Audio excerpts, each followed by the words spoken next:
السلام علیکم ورحمۃ اللہ وبرکاتہ۔ جی محترم مکرم مولانا سید عبد الوہاب شیرازی صاحب دامت برکاتہم۔ جی مولانا صاحب، میں آپ کے ویڈیو کلپس، آپ کے بیانات میں سنتا رہتا ہوں، اس سے مجھے کافی رہنمائی ملتی ہے۔ تو ایک آپ کی ویڈیو ہے معقل اور جنات کو قابو کرنا، تو اس میں آپ نے فرمایا کہ جنات کو قابو نہیں کیا جا سکتا، جنات کو تابع نہیں کیا جا سکتا، کہ معقل کو قابو نہیں کیا جا سکتا۔ اور اس میں آپ نے فرمایا وہ ہمزاد ہوتا ہے، جس کو عاملین جو لنک کرتے ہیں اور جو ہے اس سے رابطہ کرتے ہیں اور اس سے غیب کی باتیں معلوم کرتے ہیں، تو عاملین حضرات کو اس کے لیے غلط کام بھی کرنے پڑتے ہیں، گندگی میں رہنا پڑتا ہے۔ تو ایک صاحب نے مجھ سے کہا کہ جنات کو قابو کیسے کیا جا سکتا ہے، تو میں نے آپ کی ہی ویڈیو کو خلاصہ ان کے سامنے پیش کیا کہ جنات کو قابو نہیں کیا جا سکتا۔ تو انہوں نے فرمایا پھر آپ ان بزرگوں کے بارے میں کیا کہیں گے جنہوں نے یہ اعمال بتائے اور خود بھی کیے؟ اور میں نے ان سے کہا کہ کس بزرگ نے کیے؟ اس نے کتاب کا نام بتایا، طلسماتی دنیا دیوبند۔ یہ ایسا کوئی نام ہے، طلسماتی دنیا دیوبند۔ اس کتاب کا انہوں نے کہا کہ مطالعہ کرے، اور انہوں نے کہا کہ جنات کی تسخیر، اس کے اوپر کافی کتابیں لکھی جا چکی ہیں، لکھی پڑھی ہیں، تو کیا وہ سب جھوٹ ہیں؟ تو اس کے بارے میں مجھے رہنمائی فرما دے۔ اللہ آپ کو جزائے خیر عطا فرمائے۔ السلام علیکم۔ السلام علیکم ورحمۃ اللہ وبرکاتہ۔ میں ہوں سید عبد الوہاب شیرازی اور آپ دیکھ رہے ہیں نقطہ گائیڈس چینل۔ ناظرین، جیسا کہ آپ نے سوال سنا، اس سوال کے اندر یہ پوچھا گیا ہے کہ میں نے اپنی ویڈیوز میں یہ کہا ہے کہ جنات کو قابو نہیں کیا جا سکتا، جبکہ سوال کرنے والا کہتے ہیں کہ مجھے کسی شخص نے کہا ہے کہ دارالعلوم دیوبند کے کوئی بزرگ ہیں، ان کی کوئی کتاب ہے، اس کے اندر یہ لکھا ہے کہ جنات کو قابو کیا جا سکتا ہے، اور اس کے اندر جنات کو قابو کرنے کے طریقے بھی لکھے ہوئے ہیں، یا اس قسم کی کچھ باتیں ہیں۔ تو انہوں نے جس کتاب کا حوالہ دیا ہے، یا جس رسالے کا، یہ اصل میں کتاب نہیں، یہ رسالہ ہے، یہ جن شخصیت کا رسالہ تھا، مولانا نایاب حسین حسن ہاشمی یا قاسمی، مختلف یہ اوقات میں اپنے نام کے آگے لکھتے رہے۔ اب یہ فوت ہو چکے ہیں، اس دنیا میں نہیں ہیں۔ تو ان کے حوالے سے میں نے ان کے رسائل کو پڑھا ہے۔ ان کے رسائل کے اندر، یعنی ان کو پڑھ کر، رسائل کو پڑھ کر، ان کے رسائل کی روشنی میں مولانا نایاب حسن صاحب کے بارے میں یہ کہہ سکتا ہوں کہ یہ بہت بڑے نجومی تھے، بڑے ماہر اور تکڑے نجومی تھے، اور غٹ قسم کے جادوگر تھے۔ ٹھیک ہے، تو اس قسم کی عملیات کا پہلی بات تو یہ ہے کہ دیکھیں، دارالعلوم دیوبند ہو یا یعنی دیوبند ایک مسلک کی، دیوبند کے نام سے اس وقت ایک مسلک ہے، اسی طرح بریلوی ایک مسلک ہے، اور اہل حدیث جو ہے یہ بھی ایک مسلک ہے۔ تو یہ جو مسالک ہوتے ہیں، ان کی جن کی طرف ان کی نسبت ہوتی ہے، چاہے دیوبند کی طرف ہو جو ایک شہر ہے، دراصل بریلوی ہو، وہ بھی ایک انڈیا کے اندر ایک بریلی ایک شہر ہے۔ ٹھیک ہے، تو یہ اصل میں نسبتیں ہیں۔ ٹھیک ہے نا، یہ وہ نسبتیں ہیں کہ ان مراکز نے آج سے 70 سال پہلے یا 100 سال پہلے یا 150 سال پہلے انگریزوں کے خلاف بڑی جدوجہد کی تھی، اور وہاں پر یہ پھر ایک ان کے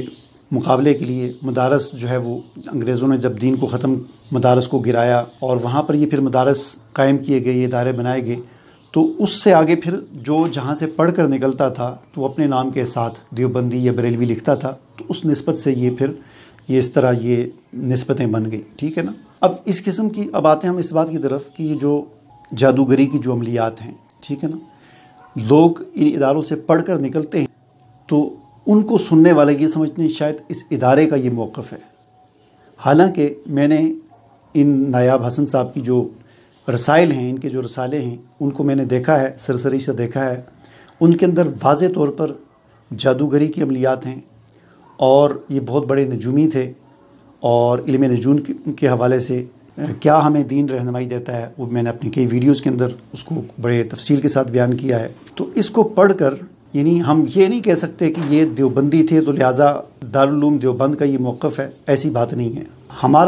ہمارے لیے رہنمائی جو لینے والی چیز ہے وہ قرآن و سنت ہے۔ ہمارے لیے رہنمائی لینے یا ہمارے لیے جو معیار ہے وہ قرآن و سنت اور صحابہ کرام ہیں، وہ کوئی شخصیت نہیں ہے۔ شخصیت کو اگر ہم معیار بنائیں گے کہ یہ شخصیت جی فلاں شہر میں رہتی ہے یا فلاں ادارے سے پڑھ کے نکلی ہے، تو یہ معیار حق پورا اس طرح کا معیار نہیں ہو سکتا۔ معیار اصل قرآن و سنت اور صحابہ کرام ہی ہیں، ہم نے انہی کو فالو کرنا ہے، اور ان کی روشنی میں اگر کوئی اور رہنمائی کرتا ہے تو اس کو بھی فالو کیا جا سکتا ہے۔ تو محض اب یہ کوئی دلیل نہیں ہے کسی بات کو کے جواز کے لیے کہ جی وہ فلاں مدرسے کا پڑھا ہوا یہ بات کہتا ہے لہٰذا یہ کام کرنا جائز ہے، ٹھیک ہے۔ اسی طرح عملیات کی کتابوں کے اندر بہت ساری چیزیں ایسی لکھی ہوتی ہیں کہ جو محض مجرب ہوتی ہیں، تو کسی چیز کا مجرب ہونا اس کے جواز کی دلیل بھی نہیں بن سکتا۔ ہم نے صرف اس وجہ سے کہ یہ چیز مجرب ہے اس کام کو نہیں کرنا، بلکہ ہم نے پہلے یہ دیکھنا ہے کہ آیا یہ جائز بھی ہے یا نہیں ہے۔ اب انہی کا نایاب حسن صاحب کے رسائل کی بات کر دی جائے تو میں دیکھ رہا تھا تو ان کے رسالے کے اندر ایک بات لکھی ہوئی تھی۔ ویسے تو بہت ساری باتیں ہیں، بہت ساری ایسی باتیں ہیں جو واضح طور پر جادوگری کی عملیات ہیں اور ناجائز ہیں، جن کا کوئی نہ سر ہے نہ پاؤں ہے، ٹھیک ہے۔ لیکن ایک چیز آپ کو یعنی وہ سادہ سی چیز ہے جو آپ کو بھی سمجھ آ جائے گی، میں آپ کو بتاتا ہوں کہ ان کے رسالے کے اندر میں نے پڑھا لکھا ہوا تھا کسی کو اگر احتلام کی بیماری ہو تو وہ اپنی ران پر یعنی جو سطر کا مقام ہے ران، وہاں پر حوا لکھے۔ ہم سب کی ماں جو ہیں حضرت آدم علیہ السلام کی بیوی، تمام انسانوں کی ماں، ان کا نام کہا جی ران پہ لکھیں تو احترام نہیں ہوگا۔ اب آپ خود سوچیں کہ سطر والی جگہ جو سطر ہے جس کو چھپانا، اور کیا کوئی یہ تصور کر سکتا ہے کہ ایک مقدس شخصیت جو ایک نبی کی بیوی، تمام انسانوں کی ماں، ہماری ماں، اس کا نام ہم اپنی ران پہ لکھیں اس لیے کہ جی علاج کے طور پر کہ احتلام نہ ہو؟ کیا آپ میں سے ہم میں سے ہر بندہ یہ سوچے کہ کیا ہم اپنی ماں کا نام ران پہ لکھنے کے لیے تیار ہوں گے؟ ہمیں کوئی کہے جی اپنی ماں کا نام ران پہ لکھو، سطر والی جگہ پہ لکھو، کوئی اس کے لیے تیار ہوگا؟ وہ تو پکڑ کے اسی وقت اس کا کہے گا تم نے کیسی گندی بات مجھے بتائی ہے۔ ان کی کتابوں کے اندر یہ بات میں نے خود پڑھی۔ اسی قسم کی چیزیں یہاں پر لکھی ہوتی ہیں۔ جادوگری کی عملیات ایسی چیز ہوتی ہے کہ ان کے اندر یعنی عملیات کا کام ایسا ہے کہ اس کے اندر جو گھستا ہے تو شروع میں بڑی مقدس چیزیں، بڑی صاف ستھری چیزیں وہ سمجھتا ہے بڑا اچھا کام ہے جی، فلاں قرآن کی آیت، فلاں اسم یہ وہ، لیکن جب آگے بڑھتا جاتا ہے تو اتنی گندگی کے اندر وہ چلا جاتا ہے کہ آہستہ آہستہ اس کو قرآن کی بھی توہین کرنی پڑتی ہے اور دین کی بھی توہین کرنی پڑتی ہے، اس کے بغیر اس کا پھر کام نہیں چلتا۔ اب چند ایک چیزیں میں آپ کو ان کے رسالے کے دکھا بھی دیتا ہوں، اسکرین شاٹ آپ کو دکھا دیتا ہوں کہ اس میں دیکھیں کہ انہوں نے واضح طور پر دنیا کے اور تاریخ کے مختلف جادوؤں کا ذکر کیا ہے۔ اگر یہ ذکر اس لیے کرتے کہ لوگوں کو بتانا چاہتے کہ دنیا میں ہسٹری میں جادو کی تاریخ یہ ہے، دنیا میں ایسے ایسے جادو پھیلتا رہا، اس طرح ترقی پاتا رہا، اس طرح اگر یہ چیز بتاتے تو وہ تو اچھی بات تھی، لیکن انہوں نے جادوگری کی وہ تمام نقش اور تمام تعویذات اس طریقے سے نقل کیے ہیں وہاں پر کہ پڑھنے والا یہ نہیں سمجھ سکتا کہ آیا یہ ہمیں اس کے باطل اور غلط ہونے کے اعتبار سے بتایا جا رہا ہے یا ہمیں یہ کرنے کے لیے بتایا جا رہا ہے۔ چنانچہ یہی وہ چیزیں جو انہی کے نزدیک، جو یہ خود اپنے رسالے کے اندر ذکر کر رہے ہیں کہ یہ فرعون کے دور کا جادو ہے، یہ جو ہے کالا جادو ہے، یہ ایرانیوں کا جادو ہے، یہ عربوں کا جادو ہے، اور اس کے نقش دیے ہوئے ہیں، اور یہی نقش پھر ہمیں آپ کو عاملین کے پاس ملیں گے، اور عاملین یہی نقش لوگوں کو کر کے دے رہے ہوتے ہیں اور کہہ رہے ہوتے ہیں ہم تو کوئی غلط کام نہیں کر رہے، ہم تو جی جائز عملیات کر رہے ہیں۔ حالانکہ خود یہی جن کی بات ہو رہی ہے مولانا نایاب حسن صاحب،